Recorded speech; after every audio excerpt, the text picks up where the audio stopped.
오늘 말씀은 내가 어디 있느냐라는 제목으로 함께 말씀을 나누겠습니다.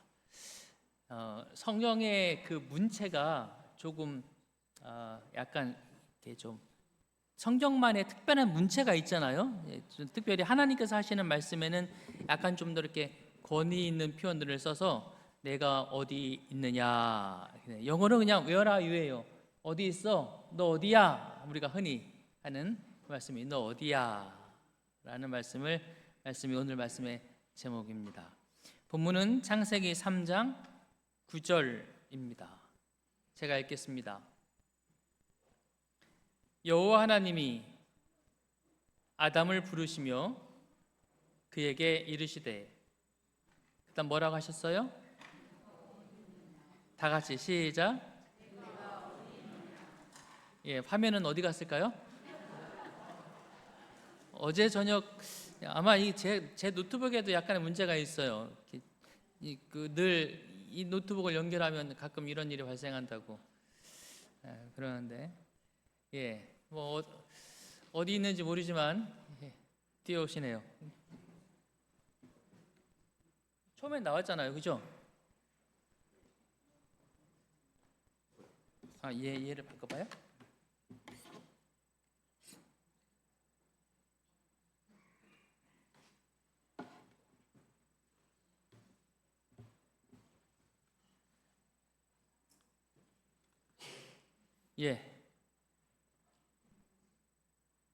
나올 겁니다. 어디 갔어요?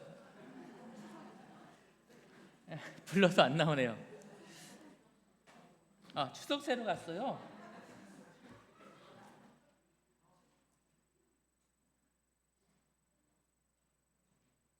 제 노트북에서는 두 번째 모니터를 잡았다고 신호가 들어오는데, 잡았죠? 네. 나타날 겁니다.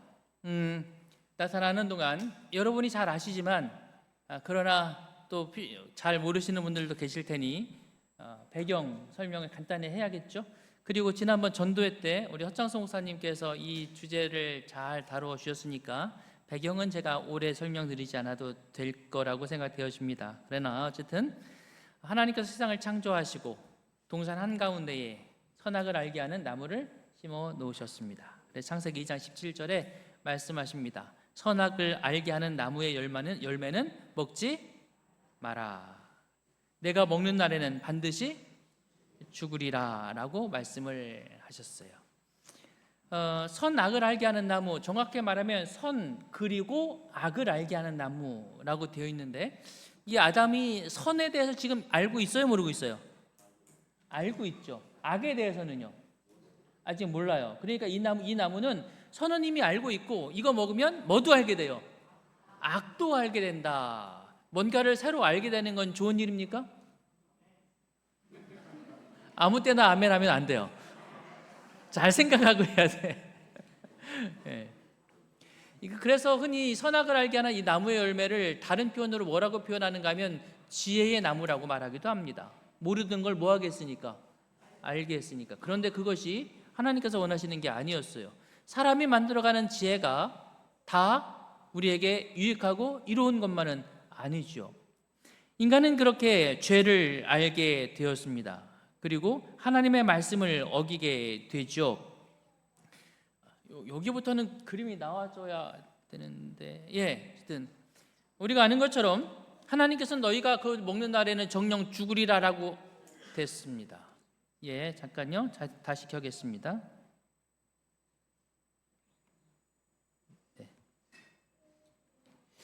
너희가 그것을 먹는 날에는 정령 죽으리라고 말씀하셨어요. 그러니까 이게 먹으면 죽으리라라는 표현이 뭐냐면, 먹으면 내가 너를 죽이겠다 이 표현이 아니에요. 그죠? 죽이겠다는 너 먹으면 내가 죽일게 라는 말이지만, 죽으리라는 그렇게 될 거야 라는 결과를 알려주시는 거죠. 아는 것처럼 왜 그걸 먹으면 죽느냐? 선악을 알게 하는 이 나무의 실과에 독이 있어서가 아니라 하나님의 말씀, 생명이신 하나님과 연결되는 상징적 열매였던 것입니다. 하나님의 말씀을 거절하는 것, 그것은 하나님을 거절하는 것이고, 하나님께서 아담과 하와의 생명의 근원이시기 때문에 생명의 근원인 하나님을 거절하는 건 생명으로부터 스스로를 분리시키는 것이 되는 거죠. 전도회 때 허창성 목사님이 선풍기를 갖다 놓고 하셨는데, 그 장면을 예로 들면 버튼을 누르면 돌아가지만 선풍기 코드를 전기로부터 분리시키면 아무리 버튼을 눌러도 돌아가지 않는 것과 같은 원리입니다. 그러나 뱀은 여자를 유혹합니다. 여자가 그걸 받고 먹음직해 보였어요. 그래서 지혜롭게 할 보암직도 하고 지혜롭게 할 만큼 탐스럽기도 한 그 나무의 열과를 따서 그도 먹고 그의 남편에게도 주게 됩니다. 그리고 3장 8절 같이 읽어볼까요? 시작. 그들이 그날 바람이 불 때 동산에 거니시는 여호와 하나님의 소리를 듣고 아담과 그의 아내가 여호와 하나님의 낯을 피하여 동산 나무 사이에 숨은지라. 따먹었어요. 바람이 불 때, 이 표현은 하루 중 가장 선선해서 산책하기 제일 좋은 시간이 됐어요. 요즘으로 말하면 언제쯤일까요? 오전? 아니면 오후? 서너 시? 하여튼 바람이 서늘하게 불어요. 평상시 같으면 이때 무슨 일이 벌어졌을까요? 하나님께서 오셨고 아담과 하와가 달려나갔죠. 그리고 함께 이런저런 이야기를 나누면서 에덴 동산을 행복하게 걸었을 것입니다. 데이트하는 시간입니다. 그래서 그들이 그날 바람이 불 때, 그런데 하나님이 오셨어요. 하지만 동산에 거니시는 여호와 하나님의 소리를 듣고 아담과 그의 아내가 여호와 하나님의 낯을 피하여 동산나무 사이에 숨었다. 그들은 오시는 하나님이 이제는 반갑지 않았습니다. 오히려 두려웠어요. 왜냐하면 그들이 범죄했다는 사실을 그들은 곧바로 알게 되었기 때문에 그렇습니다. 범죄한 그들이 하나님을 똑바로 쳐다보며 그분과 같이 거니는 것은 정말로 두려운 일이었습니다. 그래서 그들은 하나님 앞에 나아가는 것이 아니라 하나님을 피해 숨게 되지요. 하나님이 그 사실을 다 아셨어요. 그리고 범죄한 인간에게 하나님께서 첫 번째 질문을 던지십니다. 뭐라고 질문하세요? 하나님이 인간에게 던지는, 범죄한 인간에게 던지는 맨 첫 번째 질문.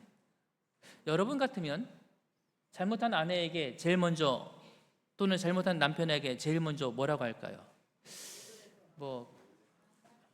왜 그랬어? 아내가 후진하다가 가만히 서 있는 차를 받았어요. 그래서 상대방 차가 자세히 얘기하면 안 돼요. 지난주 우리 집사람 했던 얘기랑 전화가 왔어요. 여보 어떻게 하면 좋아? 제가 첫 마디 뭐라고 했을까요? 괜찮아. 저를 잘 아시는군요. 그럴 때 도대체 정신을 어디다 팔고 운전하는 거야? 아니 움직이는 차도 아니고 서 있는 차를 왜 받아? 라고 말하면 제 삶이 괴로워집니다. 괜찮아? 다친 데는 없고? 끝까지 어쩌다 그랬어? 주의 좀 기울이지. 이 말을 역까지 올라오는데 끝까지 참았어요. 그런다고 달라지는 것도 아니잖아요. 사실 누군가가 실수한 것, 누군가가 잘못한 것, 게다가 그 잘못이 굉장히 중대한 상황이면 우리는 첫 마디가 곱게 나오지 않아요. 흔히 하는 말이 왜 그랬어? 어쩌다가? 하지 말랬지? 조심했어야지. 하나님은 아담과 하와가 하나님이 하지 말라고 했던 아주 중대한 범죄를 저지르고 말았어요. 그들을 향하여 첫 마디 뭐라고 하셨다고요? 그렇습니다. 하나님의 첫 질문은 이것입니다. 여호와 하나님이 아담을 부르시며 그에게 이르시되 내가 어디 있느냐? 요것도 읽기 따라 달라져요. 하나님이 어떻게 말씀하셨을까요? 여호와 하나님이 아담을 부르시며 그에게 이르시되 너 어디 있어? 이렇게 빨랑 나와! 이렇게 하셨을까요? 아니면 안타까운 심령과 마음으로 아담아 너 어디 있니? 그렇게 하셨을까요? 하나님의 마음은 아마 안타까운 부르심이었을 것입니다. 그러나 우리가 먼저 생각해야 될 것은 죄를 지은 사람이 하나님께로부터 첫 번 듣는 질문은 내가 어디 있느냐 이고 이 질문을 던지시는 이유는 아담이 있어야 할 곳에 더 이상 있지 않았기 때문에, 와야 할 곳에 오지 않았기 때문이죠. 그래서 하나님은 아담에게 그걸 묻는 것입니다. 네가 어디 있느냐? 네가 어디 있느냐? 사랑하는 믿음의 성도 여러분, 신앙은 우리가 어디 있느냐를 정확하게 하는 것입니다. 오늘 이 복된 안식일 여러분이 여기에 있는 것을 인해서 감사합니다. 사람만이 아니죠. 모든 사물은 다 그렇습니다. 있어야 할 곳에 있어야 돼요. 제가 가끔 이제 시간 날 때마다 나무를 가지고 뚝딱뚝딱 거리는데 작업 속도가 굉장히 느린데 그 이유가 있습니다. 이유가 저희 가서 못을 박으려고 하는데 딱 맞는 못이 없어요. 와서 한참을 찾아서 못을 찾아요. 못을 박으려고 하면 드릴로 박습니다. 드릴을 다시 찾으러 와요. 드릴로 미리 구멍을 뚫어야 되는데 구멍이 뚫으려면 피스가 있어야 되거든요. 또 맞는 피스를 또 한참 찾아야 돼요. 그렇게 찾는데 오전이 다 가요. 제자리에 없는 것입니다. 이게 제 삶의 늘 문제입니다. 전 지난번에 말씀드렸지만 제가 얼마 전에 유럽에 가서 차를 빌리러 갔는데, 렌트를 하러 갔는데 그 직원이 물어요. 면허증 주세요. 면허증이 어디 있을까요? 없는 게 아니야. 면허증이 제가 있어요. 다만 한국에 있어요. 필요한 데는 지금 이태리에서 필요한데 얘가 한국에 있는 거야. 사진 찍은 거는 제가 가지고 있어서 사진 보여드릴까요? 안 된대. 없는 게 아니라 어디에 있느냐. 어디에 있느냐가 그것의 가치를 결정하는 거죠. 저와 여러분도 마찬가지입니다. 사랑하는 믿음의 성도 여러분, 아담과 하와는 존귀한 자였습니다. 하나님 앞에 있을 때 말이죠. 그러나 범죄한 그는 이제 더 이상 존귀한 자가 아닙니다. 그는 하나님 앞에 있지 못하기 때문에 그런 것입니다. 그런 아담에게 하나님께서 질문을 던지시는 것입니다. 생각해봐라. 네가 지금 어디에 있는지를 생각해봐라. 그리고 그 질문은 오늘 우리에게도 던지는 질문입니다. 오늘 우리가 늘 새겨야 되는 질문인 거죠. 나는 지금 어디에 있는가? 나는 지금 어디에 있는가? 사랑하는 믿음의 성도 여러분, 저와 여러분이 늘 하나님 앞에 있게 되기를 간절히 바랍니다. 죄는 그러나 우리를 하나님 앞에 있지 못하게 만들었습니다. 이르되 내가 동산에서 하나님 소리를 듣고 내가 벗었으므로 두려워하여 숨었습니다. 그들은 숨었단 말이죠. 왜냐하면 두려웠기 때문에 그렇습니다. 왜 두려워요? 그들이 더 이상 하나님의 의의 옷을 입지 못했다는 사실을 발견했기 때문에 그렇습니다. 하나님의 소리가 그전에는 반가운 소리였습니다. 그러나 이제는 두려운 소리가 되었어요. 이게 죄인의 자리입니다. 그런데 그런 죄인에게, 그래서 자리를 이탈한 죄인에게 하나님이 던지시는 내가 어디 있느냐라고 하는 이 말에 또 다른 의미가 있습니다. 하나님의 입장에서의 의미이죠. 하나님이 묻습니다. 내가 어디 있느냐? 이 말을 하실 때 하나님께서는 아담을 착출하시려는 질문이 아닙니다. 하나님이 아담이 어디 있는지 아세요? 모르세요? 다 아시죠? 그런데 어디 있느냐라는 질문은 지금 하나님이 아담을 뭐하고 있는 거예요? 찾고 계시는 거예요. 부르고 계시는 것입니다. 왜 부르세요? 데리고 나오시려는 거죠. 염려되는 것입니다. 어제 저녁에 저와 제 아내가 여러 번 고민을 했습니다. 같은 고민을 했어요. 뭐냐면 저희 딸아이가 멀리 갔다가 밤 10시쯤까지도 집에 아직 도착을 못했어요. 운전을 하는 거죠. 여보, 전화를 해보지. 전화해서 뭐라고 해요? 제가 이번 주에 이 설교를 하려고 했는데 그 질문을 하더라고요. 어디야? Where are you? 너 어디야? 제가 그 질문한 이유가 뭘까요? 너 왜 여지껏 안 와? 그게 아니에요. 염려되고 걱정되는 것입니다. 안전하게 와서 내 곁에 있어야 내 마음이 놓이는 거죠. 하나님께서 사라진 아담, 숨어버린 아담, 있어야 될 곳에 있지 못한 아담을 바라보시면서 같은 마음으로 염려하시는 것입니다. 그래서 묻는 거예요. 너 어디에 있니? 나오라는 것입니다. 사랑하는 믿음의 성도 여러분, 주님은 자리를 이탈한 죄인을 찾아 나서십니다. 그리고 우리에게 말씀하세요. 너 어디 있니? 빨리 나와라. 누가복음 19장 10절 같이 읽겠습니다. 시작. 인자가 온 것은 잃어버린 자를 찾아 구원하려 함이니라. 그래서 주님께서는 그렇게 숨어있는 아담과 하와를 찾아내시고 나오라고 하시고 그들과 함께 같은 자리에 있기를 소망하셨습니다. 아담을 당신 곁에 두기를 원하셨습니다. 우리를 주님과 같이 있게 하기를 원하셨어요. 그래서 하나님께서 찾아내시는 것이고 찾아오시는 것이고 우리 곁에 그래서 오신 것입니다.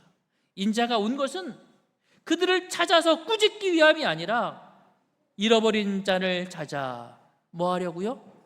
구원하려 오셨다라고 이야기하고 있습니다. 그래서 하나님께서 아담과 하와를 찾으신 다음에 그들이 흙으로 돌아가야 되고 종신토록 수고하여야 되고 해산하는 나쁨을 겪어야 되지만 그러나 그들에게 구원의 메시지를 전해주시고 그들이 하나님 앞에 나올 때는 무화과 나무로 엮은 치마를 입고 나왔지만 하나님과의 만남 뒤에 그들이 옷을 갈아입어요.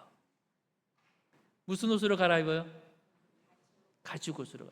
성경에 이 가죽이 누구의 가죽이었는지, 양의 가죽이었는지 소의 가죽이었는지 적혀 있진 않지만 흔히 우리는 그냥 양의 가죽이라고 생각을 해요. 왜냐하면 이 가죽 옷이 우리를 위해서 죽으셔서 우리의 부끄러움을 감추어 주시는 예수 그리스도의 의의 옷으로 상징되어 있기 때문이고 예수 그리스도는 어린 양으로 대표되기 때문에 아마 어린 양일 것이다 라고 추정을 합니다만 뭐 그게 중요한 건 아니에요. 중요한 것은 부르셨고 불러내신 다음에 그들에게 죄에 대한 선고를 하시지만 그런 하나님은 선고에서 끝난 것이 아니라 그들의 옷을 갈아입히시고 그들의 부끄러움을 감추어 주시고 그들에게 새 소망을 주셨다고 하는 것입니다.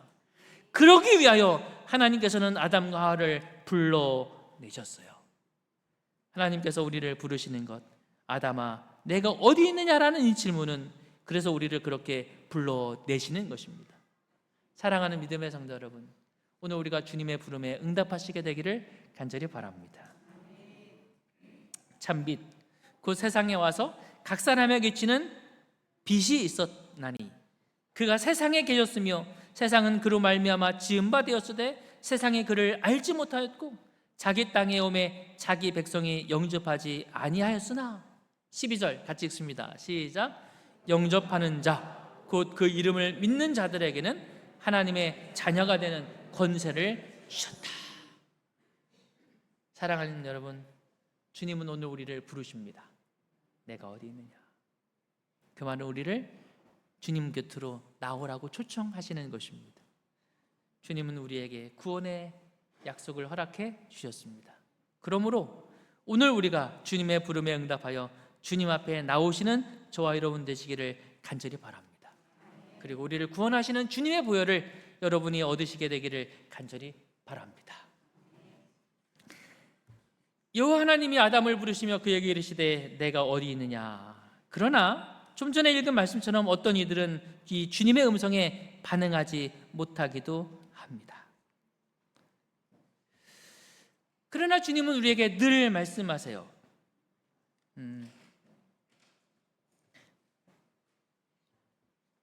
요한복음 14장 3절 가서 너희를 위하여 저 거처를 예비하면 내가 다시 와서 너희를 내게로 영접하여 빨간 글 같이 읽어볼까요? 시작. 나 있는 곳에 너희도 있게 하리라. 데살로니가전서 4장 17절 빨간 글자만 같이 읽어볼까요? 시작. 그리하여 우리가 항상 주와 함께 있으리라. 주님 우리를 찾아내시고 불러내셔서 우리 곁에 두기를 소망하시고 계십니다. 이제 우리는 주님의 음성을 여러분과 저의 마음속에 받아들이시고 우리의 위치를 결정하실 수 있게 되기를 간절히 바랍니다. 자, 이제 주님께서는 범죄한 인간에게 맨 처음 던진 질문이 뭐였다고요? 내가 어디 있느냐. 그래서 우리를 불러내시고 우리를 구원하시기 위하여 예수님은 이 땅에 내려오셔서 우리를 당신의 나라로 데려가시겠다는 약속을 주셨어요. 그렇게 예수님께서 이 땅에 오셨습니다. 자, 이제 한 가지 질문을 더 던져볼게요. 이 땅에 오신 예수님에게 사람이 던진 맨 첫 질문은 뭘까요?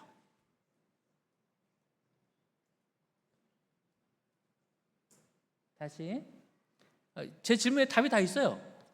범죄한 인간에게 하나님이 던진 첫 질문이 뭐라고요? 내가 어디 있느냐. 그런 우리를 구원하기 위하여 예수님이 이 땅에 오셨어요. 그 예수님께 인간이 던진 첫 질문은 뭘까요?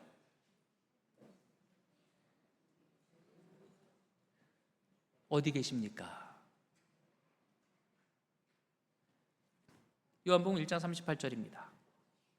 예수께서 돌이켜 그 따르는 것을 보시고 물어 이르시되 무엇을 구하느냐. 이르되 다 같이 시작. 랍비여 어디 계시오니이까. 이게 성경에 기록된 이 땅에 오신 예수님에게 사람이 던진 요한복음에 기록된 첫 질문입니다. 주여 랍비여 어디 계십니까? 이 질문을 한번 가만히 생각해 보세요. 범죄한 우리는 하나님 앞에 나갈 수가 없었습니다. 그런 우리를 하나님께서 부르시잖아요. 어디 있느냐? 나오라고. 그리고 내가 너를 구원하겠다고. 내가 너를 구원하기 위하여 이 땅에 다시 오겠다고.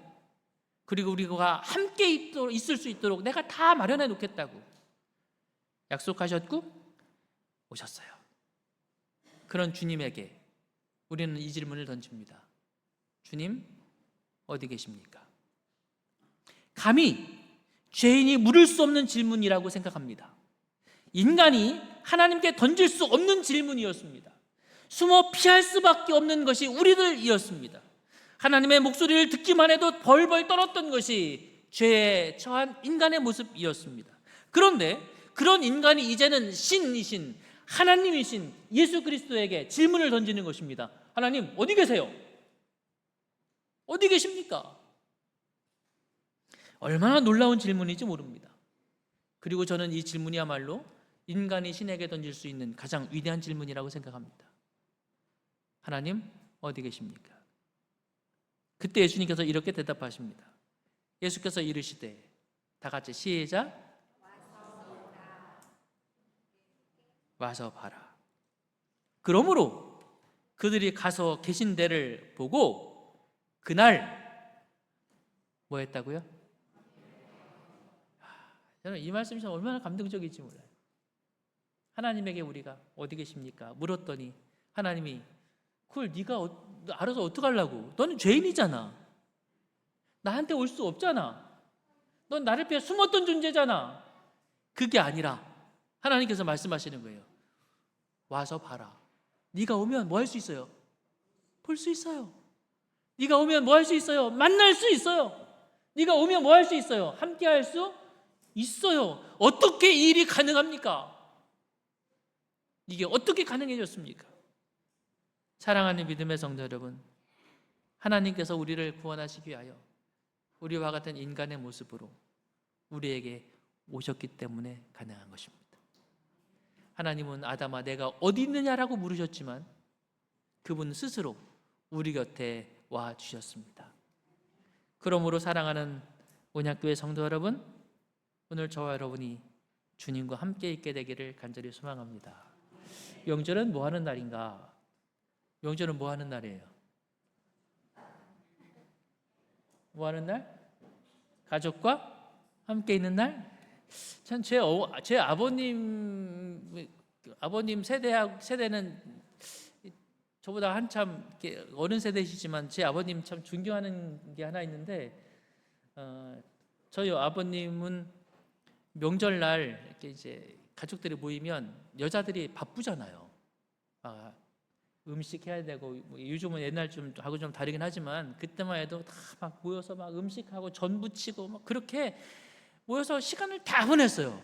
근데 저희 아버님은 그런 거 하지 말라고. 우리가 모여서 음식 해 먹으려고 모였느냐고. 대충 먹고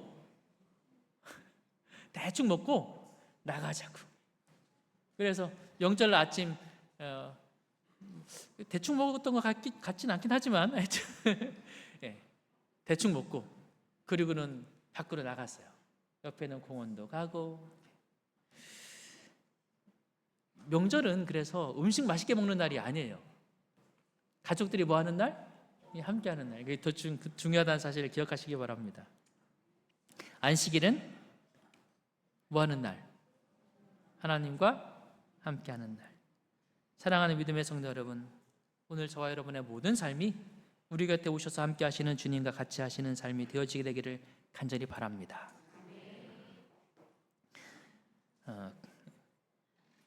아들이 7이나 된 부부가 있었습니다. 아들들이 다 잘 됐어요.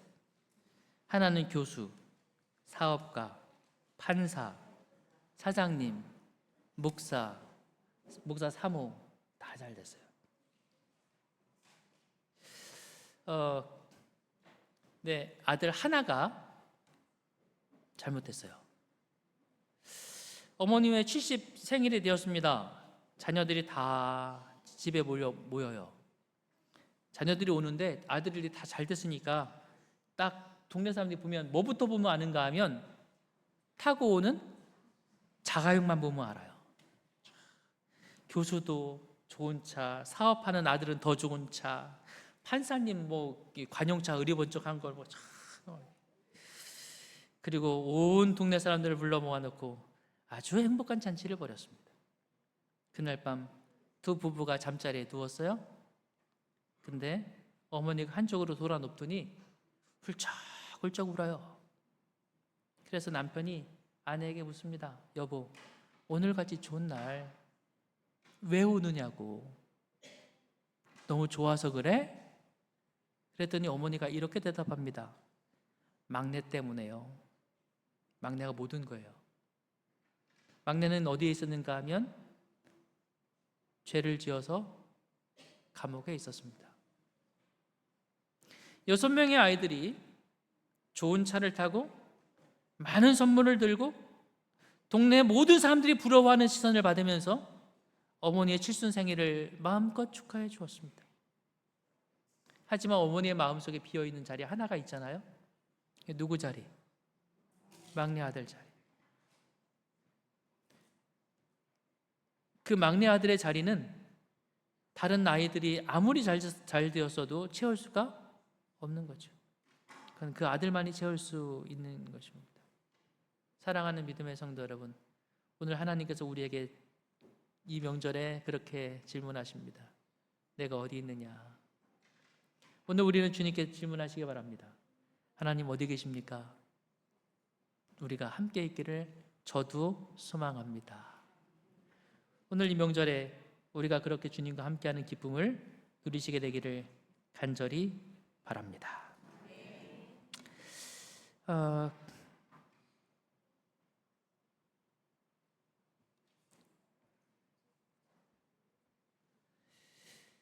뭐 하는 장면 같죠?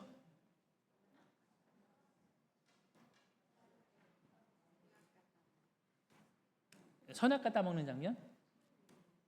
아까 이 그림 보여드렸죠? 이거와 비슷한 그림 하나를 보여드리면 이 그림입니다. 혹시 이 여자가 누군지 아세요? 잠깐만요, 제가 적어놨었는데.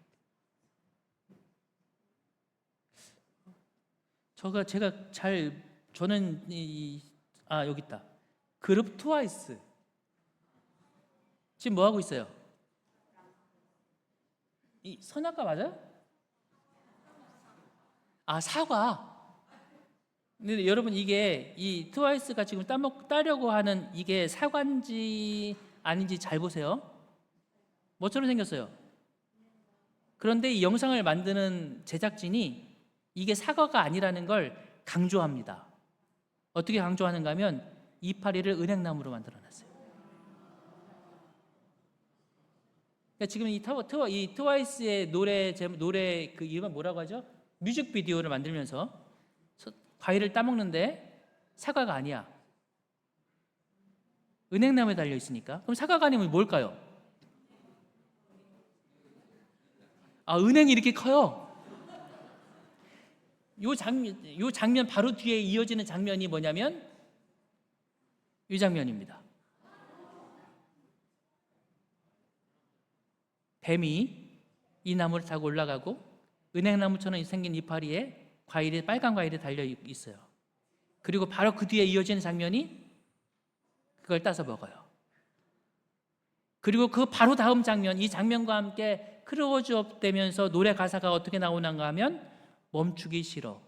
그러니 한 번 더, 한 번 더, 한 번 더. 그리고 약간 좀 이상해 보이는 남자 목소리로 이렇게 말합니다. 뭐, 더 먹어.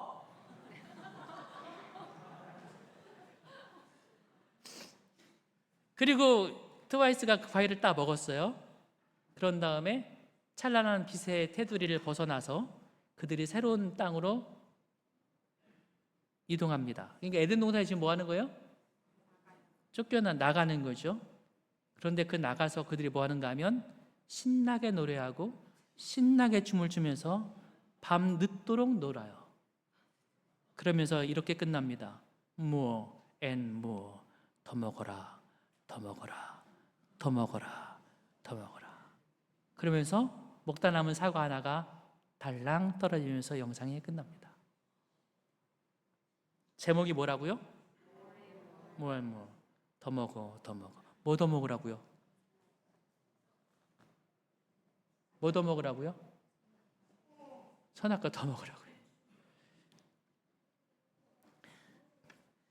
제가 트와이스에 대해 잘 모르고 이걸 만든 사람에 대해 잘 모르지만 다소 좀 충격적이긴 합니다. 그런데 이 내용이 사단이 우리 모든 인류에게 지금도 외치는 내용입니다. 선악과 뭐 하라고요? 더 먹으라. 더 먹고 너도 하나님처럼 되고 네가 굳이 하나님 편에 붙어서 하려고 할 이유가 뭐가 있느냐는 것입니다. 너 스스로 더 행복하고 멋진 삶을 살라고 끊임없이 우리에게 이야기해주고 있는 것이 세상의 메시지입니다. 그러나 사랑하는 믿음의 성도 여러분, 오늘 우리는 주님의 메시지를 마음속에 잘 담으시게 되기를 바랍니다. 내가 어디에 있어야 하는가? 내가 누구와 함께 있어야 하는가? 내가 누구를 따라가야 되는가? 그리고 주님을 향하여 말씀하시게 되기를 바랍니다. 제가 주님과 함께 있기를 원합니다. 주님 어디 계십니까? 우리가 주님과 동행하는 삶을 사시는 모두가 되기를 바라면서 말씀을 마치겠습니다.